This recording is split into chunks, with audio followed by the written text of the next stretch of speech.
think. So how do you pronounce your name? Lucas. Lucas? Stach. Stach? Okay. It's not easy for... It's okay. So for our next talk, we have Lucas Stach. He's going to be talking about the reverse engineer project for Vivante GPUs. So go ahead. Yeah. First, I want to make a request for the AMD guys to look at that. That's DisplayPort to power injector to HDMI to VGA, because the VGA port on this thing is never working and it's AMD graphics. So I hope we have this on record, so they go to fix it. Yeah. Okay. Yeah. I've got to tell you something about it. Etnaviv, we're going to free up another SoC, or as it's about the Vivante IP cores, it's actually about freeing several more SoCs. Yeah. For those that don't know me yet, I'm Lucas Stach. I'm a kernel and graphics developer at Pengutronics. Yeah, pretty much working across the stack in embedded Linux. I'll skip the rest. The Vivante graphics is integrated in several SoCs from various manufacturers. The most interesting ones are probably Marvel and Freescale that actually have lines of SoCs with Vivante graphics. The other ones just have one or so SoC with the Vivante graphics integrated. The Etnaviv project is about creating a free and open source graphics driver for those IP cores. It was started by Vladimir van der Laan as a reverse engineering project, just for fun, to look at the hardware and see how it works. And he did a really good job at that.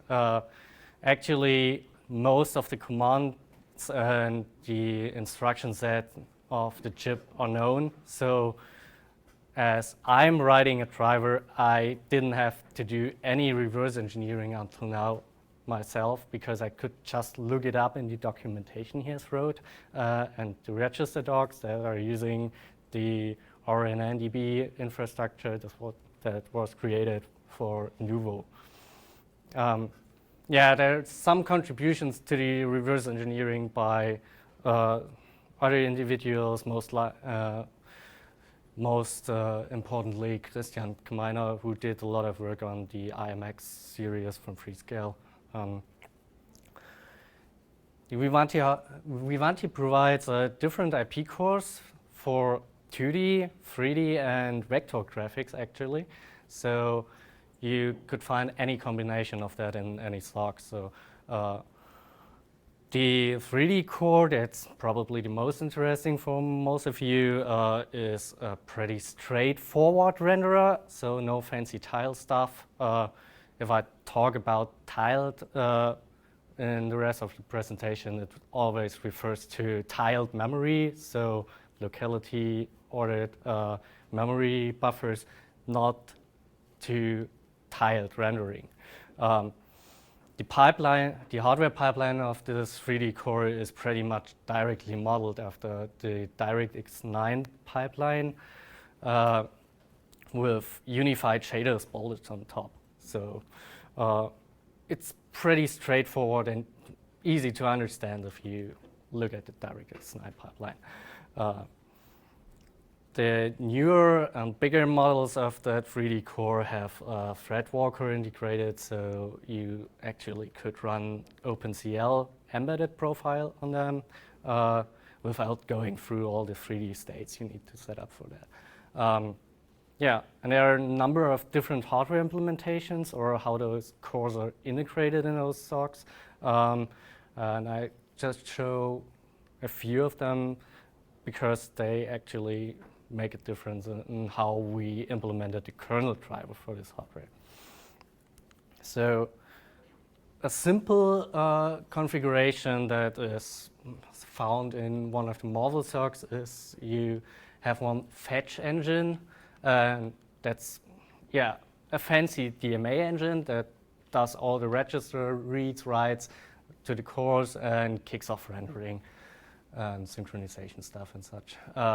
That's actually the thing we're exposing into Userspace as one channel to do rendering on. So in a simple configuration, you have just one of those fetch engines, and it feeds into different cores behind it. So you actually have commands in the command stream to switch between which cores the command should go to. So you can interleave 2D and 3D commands in one command stream and switch between them. Interesting is also the resolve engine that's bolted on top of the 3D engine. As Vivanti has, pretty clever tiling layouts for the render targets that keep locality of the axes even on the texture side if you're rendering. So it's pretty optimized for memory bandwidth. And every time you need to go into linear or you want to go from the render super tiled render target format into normally tiled format, you need to resolve, as the 3D core can only render and texture from tiled formats. So every time you're going to scan out something, you're going to detile, because most of the scan out engines that we currently have on those SoCs don't understand the tiling layout. The second hardware configuration we're commonly seeing is that is found in the Freescale i.mx6, where you have the cores more separated in terms of they all have one fetch engine in front of them. So most likely Freescale has done this to fuse off cores more easily, but it also enables a bit more of parallelism. So you can do 3D acceleration and doing rendering there and submitting commands to the 3D engine in parallel to the 2D engine, which makes things like synchronization a bit more tricky, as now all those cores, rendering cores, are exposed to Userspace as separate channels to the hardware. But apart from that, it's pretty much the same thing. Some more peculiarities about the hardware are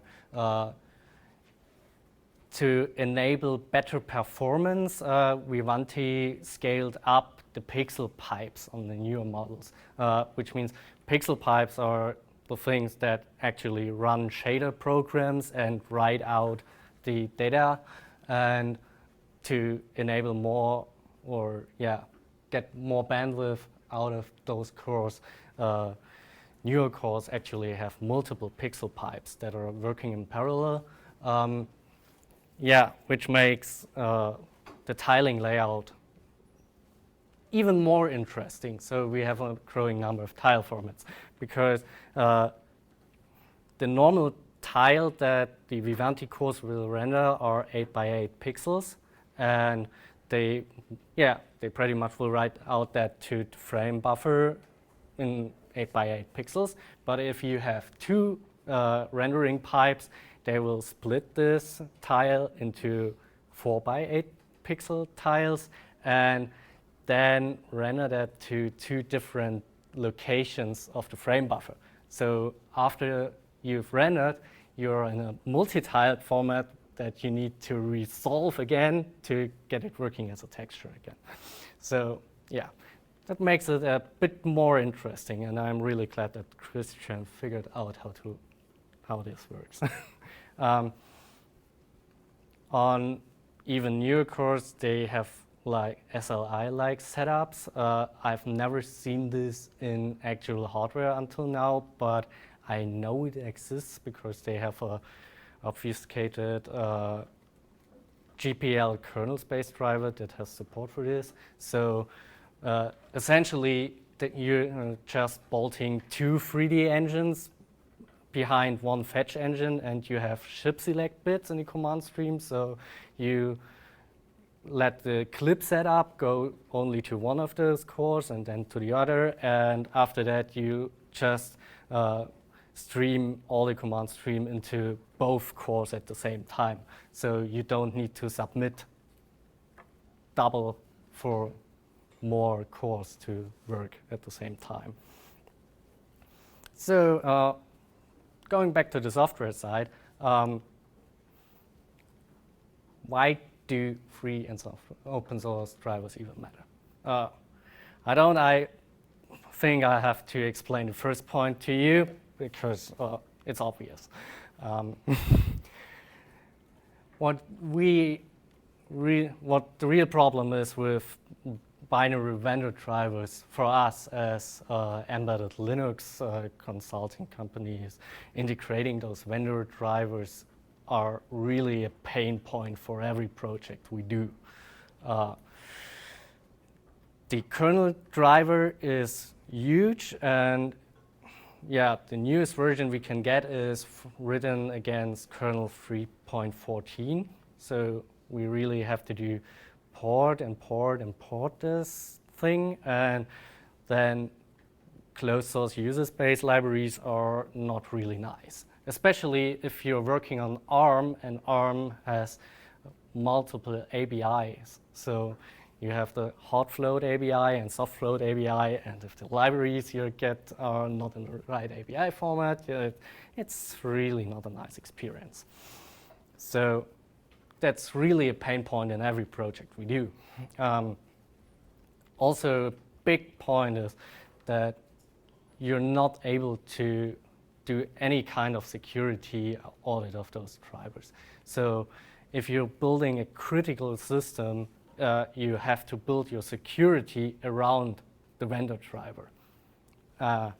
So in some cases, this even means adding more hardware to the hardware to check if the system is still in the state you expect and reset if it's not. Yeah. Sorry, NVIDIA, open source kernel space and closed source user space won't do for that. So another point is fixes to the vendor drivers are not dependable. Mostly it's about the time frames. Most of those embedded projects are have time frames of half or 1 year at most for first idea to shipping product. And if your vendor takes half a year to fix a simple bug, it's not going to work out nicely. So yeah, our customers really demand free drivers and be able to fix bugs on their own or have us fix them. So yeah, one example for this is we're working mostly on projects with a Freescale i.MX6 processor, and it's used in automotive and industrial applications, and that comes with industrial chip lifetime. So those chips are guaranteed to be available for new products in 15 years from introduction of the chip. So it was introduced back in 2012. And so the last actual new products that may ship with this chip are in 2027. So that's a bit more than you're probably accustomed to in the mobile or desktop space. So, and nobody will guarantee you that anybody will even be able to run those closed source binary drivers and do security fixes to them in 15 years. So going back to the actual Etnaviv status, on the kernel side, Christian started the work on the kernel driver back in 2014, and back then it was pretty much a clone of the Freetrino kernel driver, and used most of the infrastructure that Rob had already done there. At the beginning of the year, I grabbed that code and cleaned it up and put it on the mailing list for comments, and I got some. And just last week I've had a new RFC out, and I hope to get some more comments on that one. So if anyone in the room feels like reviewing a new driver, go ahead. Yeah, what we have done in the last few months is reworking the Userspace API, as we are not using the direct submission with command stream buffer objects that FreeDreno is using anymore. We need to do extensive validation of the command stream in kernel space because the MMU v1 on v1t chips is crap. You still have a 2 gigabytes window of the GPU virtual address room that maps directly without any security or protection to your main system memory. So you really need to validate stuff, and the only thing to probably shut down user space access to the command stream if you're using command stream buffer objects is to shoot down the page tables for that command stream BOs, and that's really costly. So we've moved to a scheme where we just copy the command stream into the kernel space, into cached memory, can do all the validation on cached memory, have it really fast, do the patching up of the buffer addresses of the command stream, and only then move it to the real contiguous memory that is needed to submit it to the hardware. So this should be safer and faster than what was used before. Also, I've worked a lot of getting the cache handling right, because on ARM, where everything is non-coherent, that's really nice thing to do. And yeah, FreeDreno apparently sneaked around most of that by mapping most buffers uncached into user space, but that might not be the best idea to get for performance. So yeah, we have proper cache handling. So if you map buffers cached into user space, the kernel will take care of flushing it to the hardware if necessary. Also, lots of bug fixes and stability improvements since then. And we actually have GPU suspend and resume working now. So if you're not using the GPU, we can completely power gate it and later initialize it again if you are going to submit more command streams. And yeah, you need some user space help for that to emit the old state, because we don't want to keep all the state around in the kernel. But it's pretty much working. So on and off is working. Throttling in between, not so much.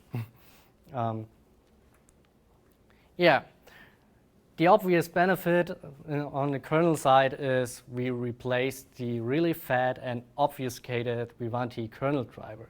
Vivanti will give you a kernel driver that's GPL, but it's obfuscated like hell. So a single register write will stretch out to 3 or 4 lines of code. And sometimes they will do things like hiding calculations in multiple functions that are where they're passing around some value and shifting it back again in another function before actually writing it to the hardware.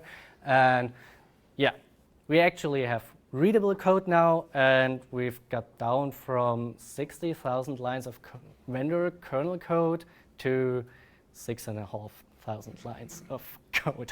Yeah. Is there actually software that does this obfuscation on this level, or has anybody really worked that hard to? No, I think it's software that does it. Maybe not with the function calls, but with the register writes, it's software. You can see all the same patterns, and it's not really hard to map that back to actual values. So it's software. Yeah, we have still some missing parts. That using of the internal frequency and power scaling that's available in the Vivanti cores. So you don't need to change the external clocks or to the core, but you can just program clock skippers that will skip every other clock or so, and that are internally in a feedback loop with the performance counters. So it should be fast and better than what you can do in software. So that's still missing. Yeah, the second point is actually more important. Yeah, we really need to make sure that we don't let slip through command streams from user space that are not properly validated and writing to memory locations that are not secure. But for now, I'm actually really glad that we even made it with a kernel to this point where we think that the Userspace API is pretty much finished. And yeah, command stream validation is in kernel, so we can work on that in parallel. So yeah. In addition to that, we really want to have per client MMU contexts, so we don't kick out the buffer mappings for other clients, or yeah, make it more secure. Right now, we just have one MMU context with one page table for all clients. So yeah, if we're lucky enough to sneak through the command stream validation, you can access them. That's not really nice. Also, the MMU v1 has only a single level page table. So if you're mapping the maximum virtual address space of 2 gigabytes, you actually need a page table of 2 megabytes in size in contiguous memory. And we really want to cut down on that, so that for each client you probably don't need 2 gigabytes of address space, and you could shrink down those page tables for the individual clients. Yeah.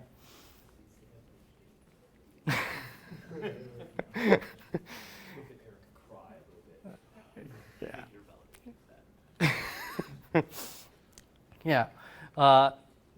There's also a new MMU version on newer cores that is actually sane with 2 levels of page tables and everything protected with the MMU. So we could probably skip all the command stream validation if we get that working on the newer chips.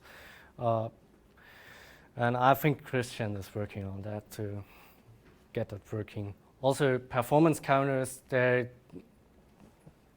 interfering with the frequency scaling because they're not accurate anymore if the core is doing any frequency scaling in between. So if you want to use the performance counters from user space, you have to disable the frequency scaling in kernel space. Yeah. On the X.Org side, we have the Armada driver, which was started by Russell King for the Marvel Armada chips. And yeah, it pretty much drives KMS on one side and has multiple acceleration backends on the other side to get things like Blitz and a whole bunch of other things that the Vivanti 2D cores are able to do working. Yeah, pretty much a backend for every combination you can imagine of this software stack. So a backend that talks to the Galcore library, which is the closed source Vivanti user space library to do acceleration. Then libEtnaviv, which is a result of the reverse engineering project, and then directly talking to the new Etna DRM driver in kernel space. It's using the 2D GPU because that's vastly more power efficient than doing 3D stuff.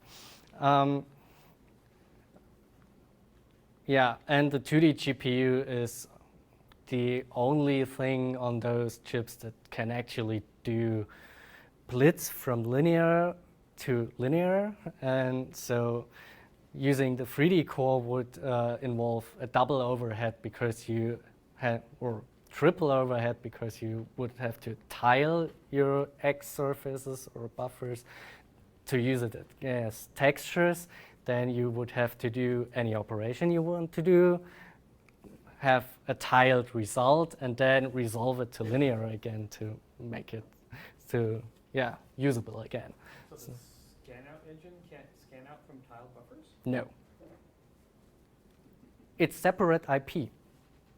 Yeah, but Yeah, actually the next generation of the Freescale chips will have a pre-engine on the scan-out engine that is actually able to read the tiled format, but not this generation, and 10 years. fail.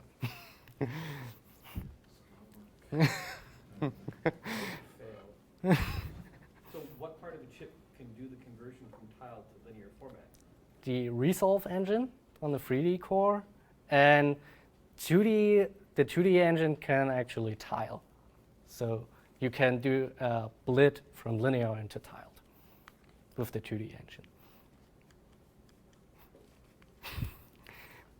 Yeah. So, and also the 2D engine is the only part of the chip that can do YUV to RGB conversion.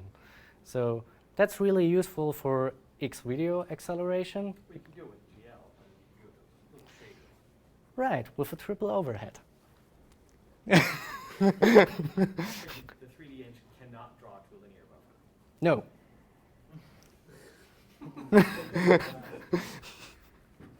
As I said. Yeah. So you really want to use the 2D engine on those chips. Yeah. And the display hardware? No. Not yet. Next generation of chips. Like if the scan-out engine could do tile, then we would just do everything in tile. Right. Yeah. So if we have a working 3D driver and if those things goes away in the next chip generation, Glamour will be actually usable.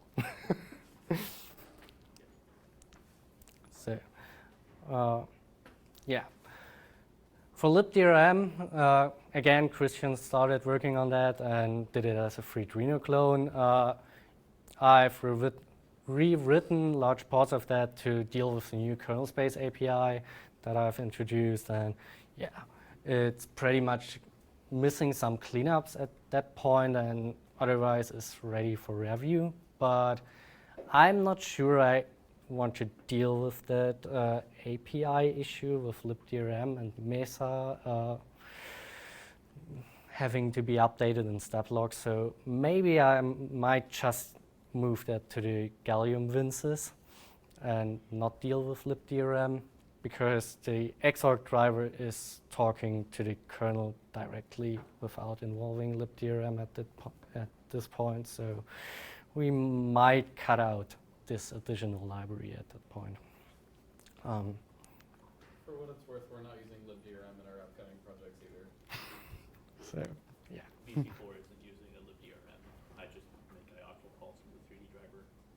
The 3D driver Right. is the only thing that needs to talk to the DRM for the device-specific interfaces. So we use libDRM for buffer, F-link, or DRM prime stuff, but Yeah.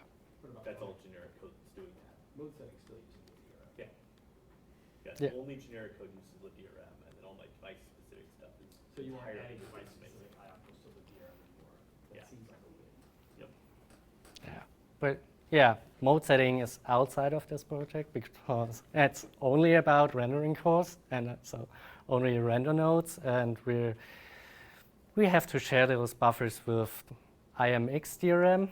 That's already upstream, so yeah, that works at this point. Yeah.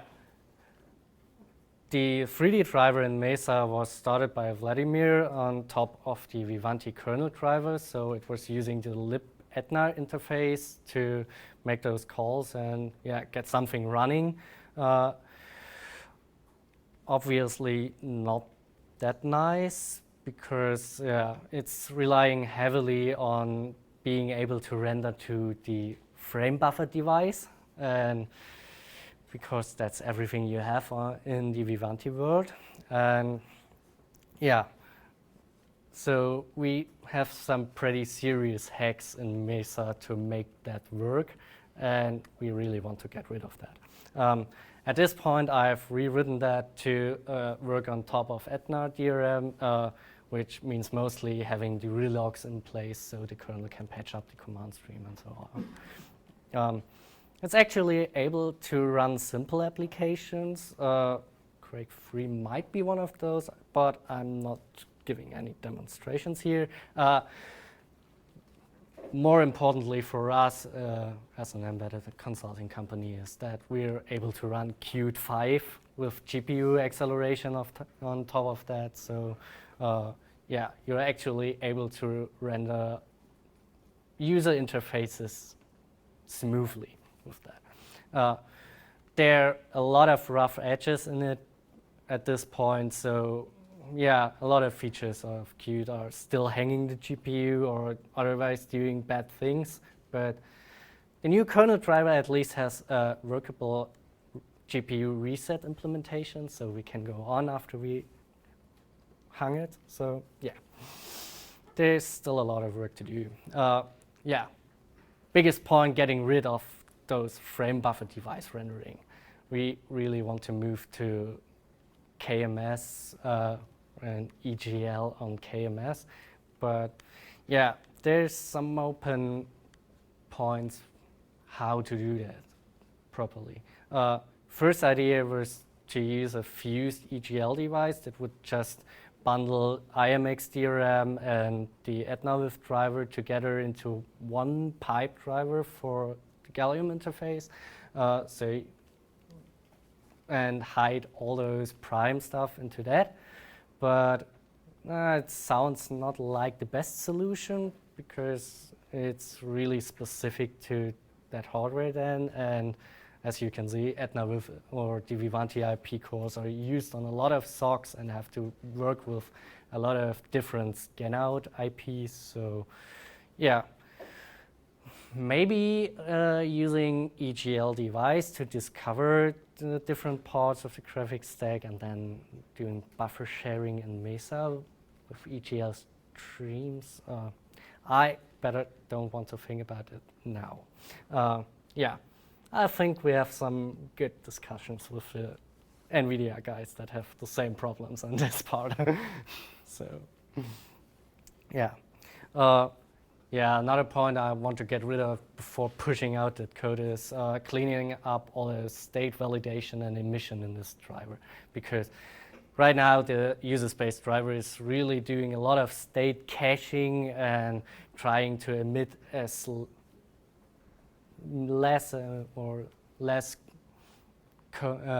state objects, and that's really just a hassle to deal with, and the hardware is fast enough to deal with a lot of state updates. So we really want to make the code cleaner and make our lives as developers easier and just push the hard stuff onto the hardware. And then, yeah, shooting piglets. There are a lot of failing tests, so we have a lot to do in the future still. Yeah, that pretty much was it. Any questions?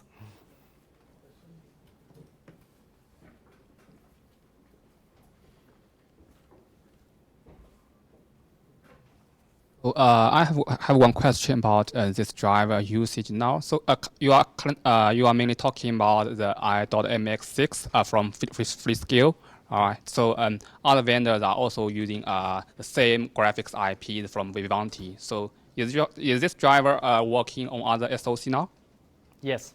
Okay. It's just a render node driver driving only the Vivanti IP cores. So as long as it's Vivanti IP, it will work on every SoC. Okay. It's really nice that Vivanti actually put in some chip identification registers on top of the address space of those cores. So Yeah. the device tree binding for the driver is pretty generic, and you can just specify, okay, I have a Vivanti Gal core at location X in your SoC, and it has this interrupts and this power domain and stuff, and the driver will figure out the rest. Okay, so you mean that the differences between different SoCs are handled by some other common kernel infrastructure already? It's handled in the driver. Okay. Yeah, and you just need to tell it where to find the cores in the address space of the SoC. Mm-hmm. So Okay, so how about this display part? So you are just using the dev FB0 or just? sorry. I mean, for the display part, because for different SoCs, they have different display IP, right? Yes. So, are you using the frame buffer driver or some other for the common stuff? Currently, we're using frame buffer emulation in Userspace that emulates frame buffers and the expected properties for this frame buffer that the Vivanti driver needs to do its flipping as it's panning the frame buffer device. And we're doing that in a Userspace component that's faking the frame buffer device through character device in Userspace. Okay, so it seems like a little hacking. Puts that thing on top of IMX DRM and does the KMS calls. So for the Freescale IP cores for the scanout engines, we actually have a DRM driver that's speaking DRM and KMS. Yeah, so it sounds like a little hacking for me or tricky for me. So is there some generic interfaces for this part to work on different SoCs?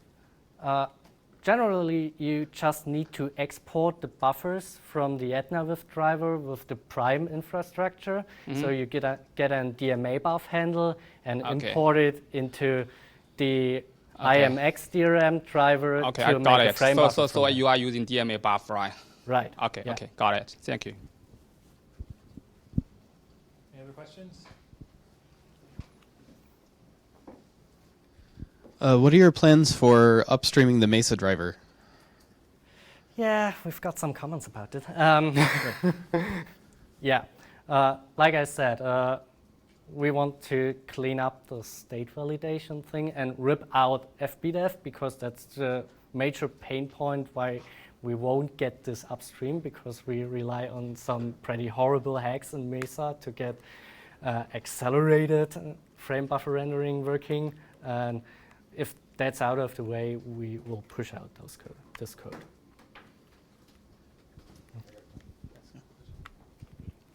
So you are not supported by Vivanti, is that right? Okay. No. So I'm curious. We're working for various customers that have an interest in having an open driver. Presumably various customers that are using Vivanti that are IP using in their the SoCs. the MX6 chip mainly. Okay. So that's why I'm talking a bit more about that. Okay. So it's really present in in various embedded projects, and it's pretty much the only manufacturer that guarantees you that chip lifetimes and automotive temperature ranges and such. So there are a lot of projects that use that chip, and yeah, some of those customers want an open driver apparently. So. Usually manufacturers listen to their customers. Why don't they try to use their influence to work on Vivanti to actually help with this work? The problem is Freescale, as the manufacturer of the chip, is only one of the customers of Vivanti. So even A-class customers from Freescale that are buying literally millions of chips a year are waiting for Vivanti driver fixes for half a year. So I don't think we get anywhere with trying to get an open driver out or documentation out of Vivanti. Any more questions? Okay, all right, thank you very much.